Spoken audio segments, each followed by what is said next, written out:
Thank you and good afternoon, everybody. I'm Ileana Recording in Rodriguez. progress. I'm the Assistant County Executive. We're here to share the results of an independent investigation directed by the Board of Supervisors into allegations against the Sheriff's Office. You'll hear from two of our county supervisors on behalf of our board. First, you'll hear from Supervisor Noelia Corzo, followed by Supervisor Ray Mueller. Supervisor Corzo?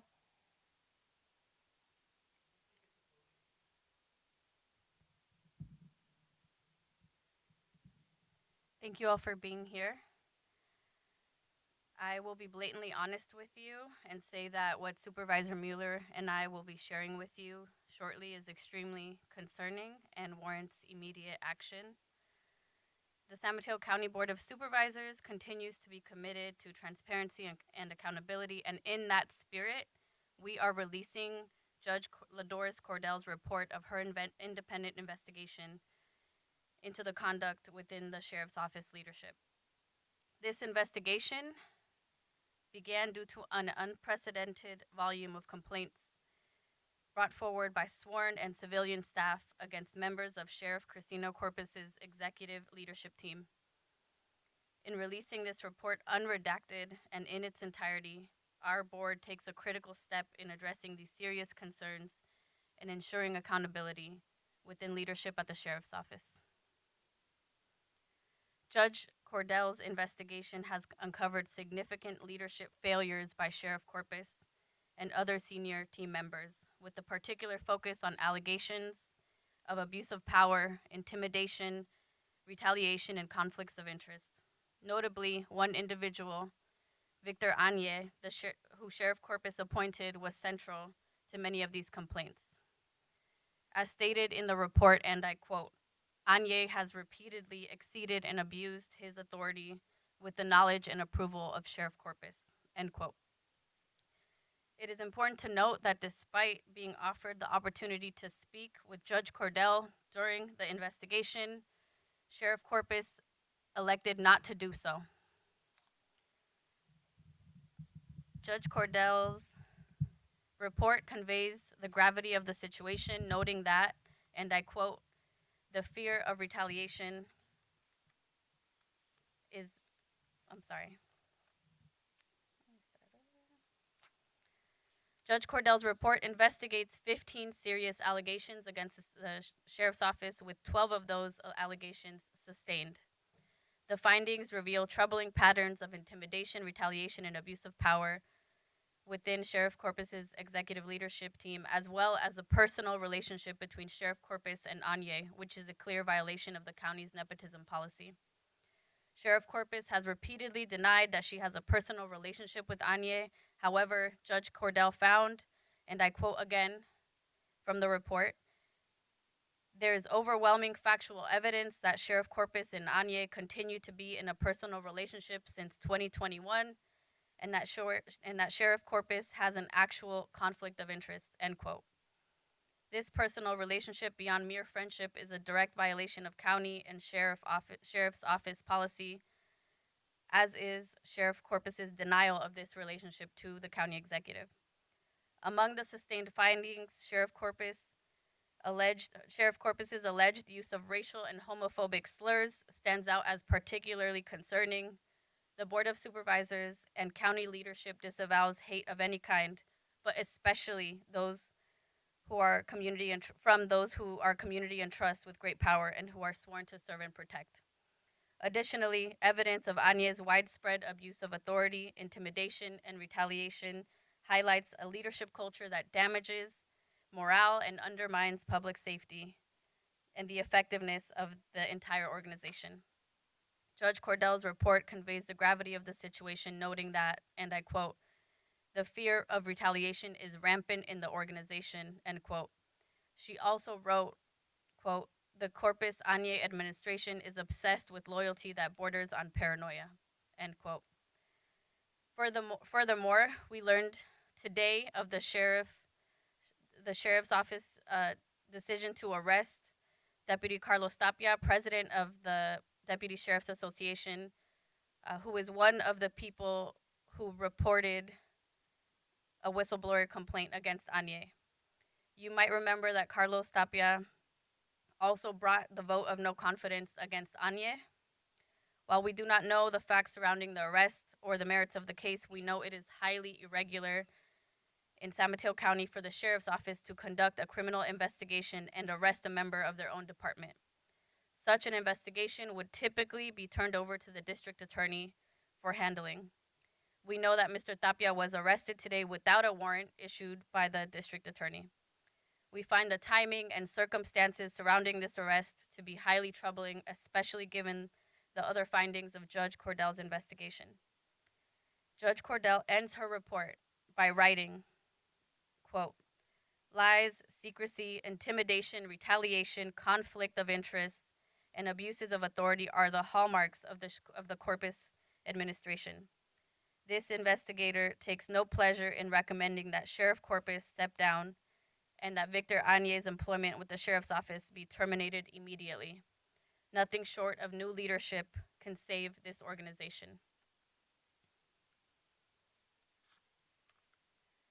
Supervisor Mueller will be sharing additional information now.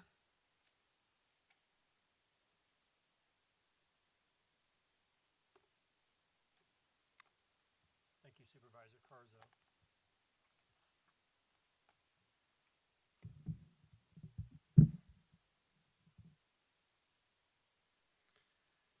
Judge Cordell's independent investigation contains findings that are unprecedented in the history of San Mateo County government. The sheriff and her chief of staff's reprehensible conduct demands full transparency and immediate action. The Board of Supervisors is committed to addressing these issues to the fullest extent permitted by California law. I will now provide more details about the investigation and next steps.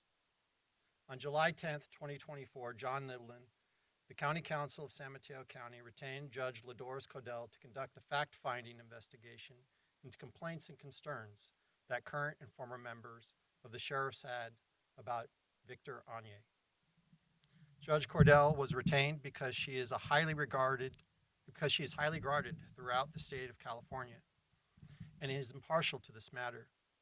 She is a graduate of Stanford Law School and a retired Superior Court judge who served on the Santa Clara County bench from 1982 to 2001. Her work in academia includes positions as Assistant Dean of Stanford Law School and Vice Provost and Special Counselor to the President of Stanford University. Simply put, her background and experience are impeccable. Her investigation has been thorough. It included the interviews of 25 current and former sworn members of the Sheriff's Office and 15 civilian current and former members. She conducted over 60 hours of interviews. And at this time, we want to say thank you to all of those who were interviewed for their courage to speak with her. And to repeat, Sheriff Corpus never accepted the opportunity to be one of those interviewed, to share her perspective. I will now share a summary of the allegations and the findings. It's important to note that when you hear the word sustained, it means in this context that Judge Cordell found that there was sufficient evidence to conclude that the allegation is true. Allegation 1, that Sheriff Corpus and Victor Anye are in a personal relationship that violates county policy. Sustained. That Victor Anye has not met the Sheriff's Office policy manual duty requirements for a level 1 reserve deputy. Sustained. That Victor Anye exceeded and abused authority with the approval of Sheriff Corpus. Sustained. That Sheriff Corpus, Victor Anye, and the executive team engaged in retaliation and intimidation. Sustained. At this time, I'd like to point out that the allegations against Ryan Monahan in the report were found to be retaliation. Allegation 5, that Victor Anye has outside employment that has not been approved. Sustained. Allegation 6, that Victor Ange has a conflict of interest when he negotiated the lease for the Broadway property to house a sheriff's office substation and child care center. Sustained. That Victor Ange did not follow the proper protocol for the selection of a construction contractor for the Broadway property. Sustained. That Victor Ange does not follow county procurement policies. Sustained. That Sheriff Corpus and Victor Ange improperly issued concealed weapon permits. Unfounded. That Victor Ange has improperly removed social media posts criticizing Ange and Sheriff Corpus. Exonerated. Allegation 11, that Victor Ange, Sheriff Corpus, and her executive team improperly possess suppressed rifles. This has been sustained with respect to Mr. Ange, but not sustained with respect to the Sheriff Corpus, Under Sheriff Perea, and Assistant Sheriff Fox. That Victor Ange has misrepresented that he obtained a PhD, not sustained. That Victor Ange wears a badge that resembles the gold badges of sworn employees that he is not authorized to wear, sustained. That Victor Ange and Sheriff Corpus improperly issued honorary badges and identification cards to civilians, sustained. That Sheriff Corpus has uttered and texted racial and homophobic slurs in the workplace, sustained.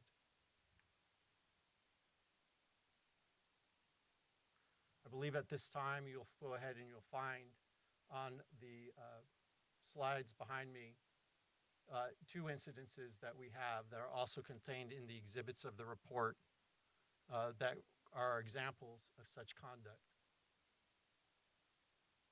I actually am uncomfortable stating the words that were used. The Board of Supervisors will convene tomorrow at 4 p.m. to discuss and decide on actions to address these findings. In our ongoing commitment to full transparency, the full report can be accessed as part of the agenda to the board meeting. It can be found now by visiting the San Mateo County website at sanmataocounty.legislar.com in the calendar section. The report is close to 400 pages long and contains exhibits. We encourage members of the public to access the report and read it for themselves.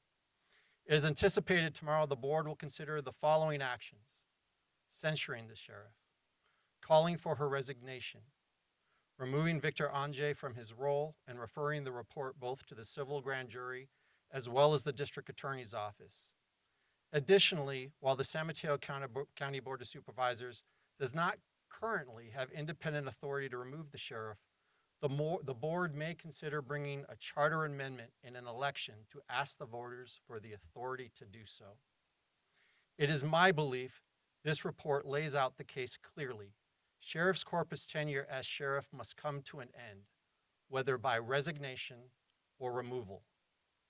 The Board of Supervisors wants every member of the San Mateo County Sheriff's Office to know that your concerns have been heard, and we are fully committed to addressing the findings of this independent investigation. We thank you for your dedication and your continued service to the people of the county, especially under challenging circumstances. And to the community, we are committed to ensuring that the Sheriff's Office conducts itself in a manner worthy of your trust. We will now take questions. However, we will not discuss any further the actions of the board meeting tomorrow because the board needs to actually meet on those. Following that meeting, we anticipate holding a press conference to address any actions the board takes at that time. Thank you.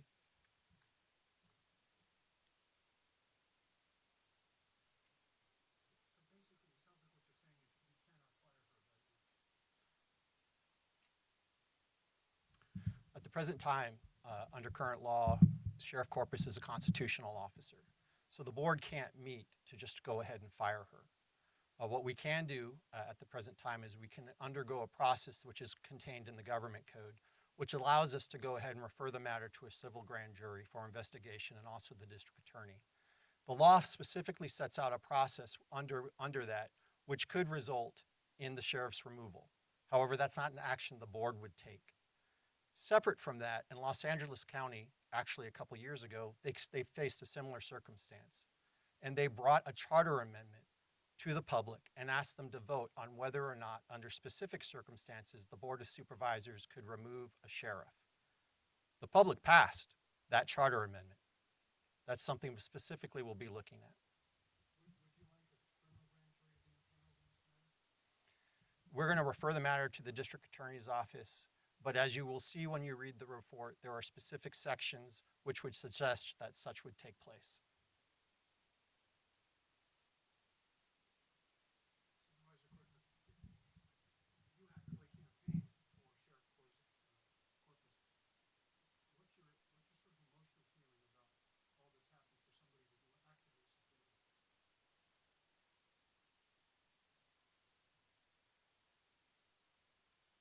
It's clear that we have a sheriff that we cannot trust.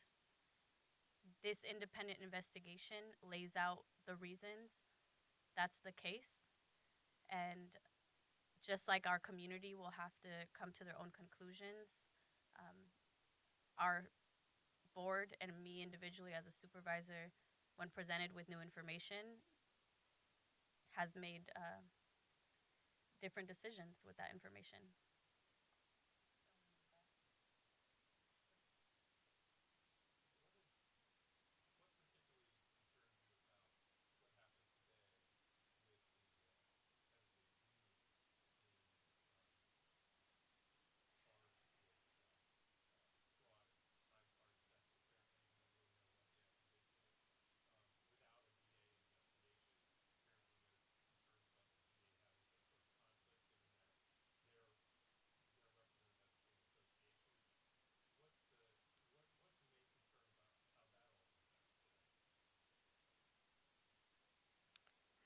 Candidly, timing. It was known throughout the county that we'd be having a press conference tomorrow. When you add the element of timing with the fact that there was no warrant issued by the district attorney's office, and you put all of it together, it looks like a sideshow to divert attention from this. And frankly, it's an example of the type of retaliatory culture that this investigation was founded upon to investigate.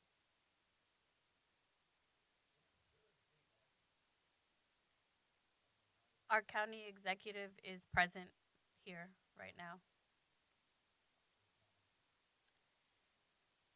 Due to other pending investigations, we are not having him speak at this moment.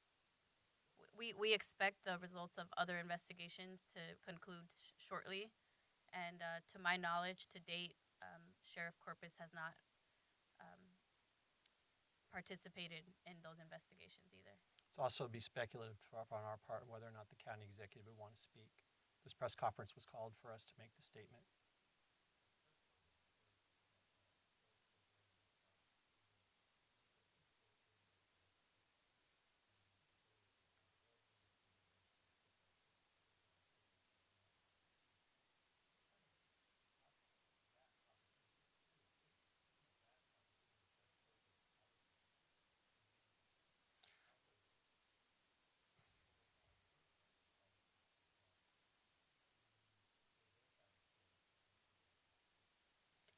My understanding is laid out in the report that Sheriff Corpus never provided alternative dates. I find it to be questionable that she would say that she was not afforded the opportunity to speak based upon a representation of the investigator when all she had to do was offer more dates to the investigator. I also think it's worth noting that this investigation was not completed in 1 month, even two. I think it spanned at least 6 months. And at any point in time, Sheriff Corpus had the opportunity to participate in this investigation and chose not to.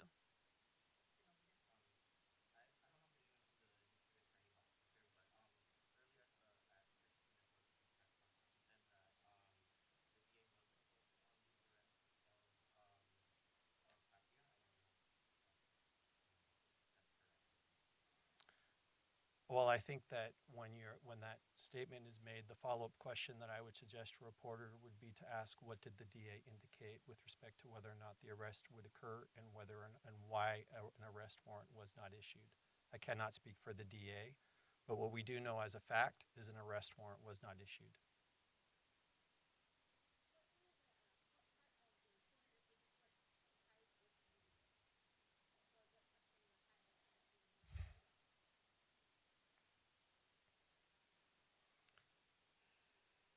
Within the report, there's discussions about interference in internal investigations.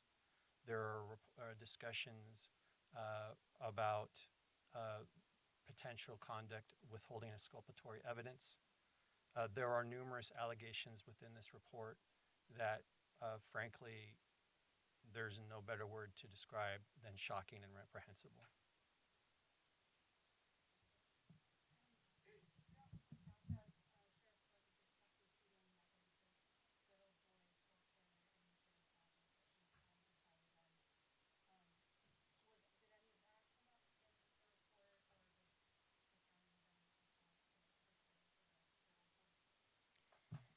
I'd like to take that one. Um, as a woman of color, as a Latina that was elected around the same time as Sheriff Corpus, I supported her in her bid to become sheriff.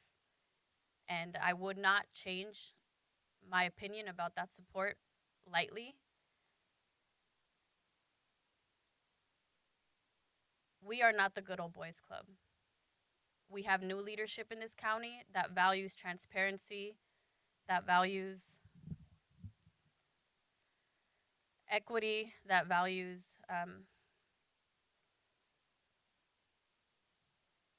ethical leadership. What has happened in the past with any previous administrations is not. Let me start over.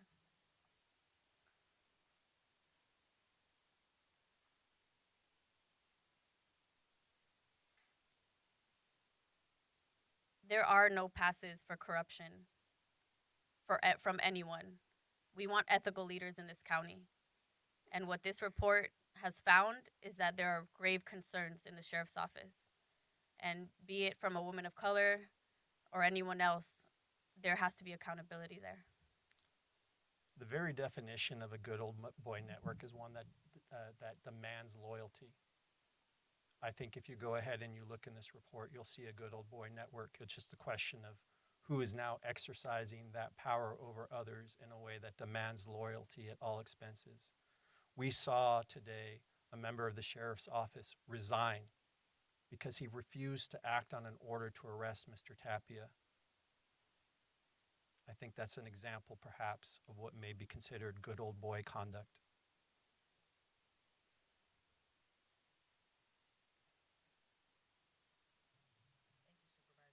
Thank you. Thank you again for attending this afternoon. All further media inquiries should be directed to Michelle Duran, our Chief Communications Officer. And the report, you have copies of the report in the corner. Please feel free to take a hard copy if you'd like, or it is up on the website for the board agendas. Tomorrow, as the supervisors indicated, the board will have a special session at 4 o'clock in this room where next actions will be determined. And after the board meeting concludes, 15 minutes later, we will have another press conference with Supervisor Mueller and Supervisor Corzo. Thank you and have a good evening.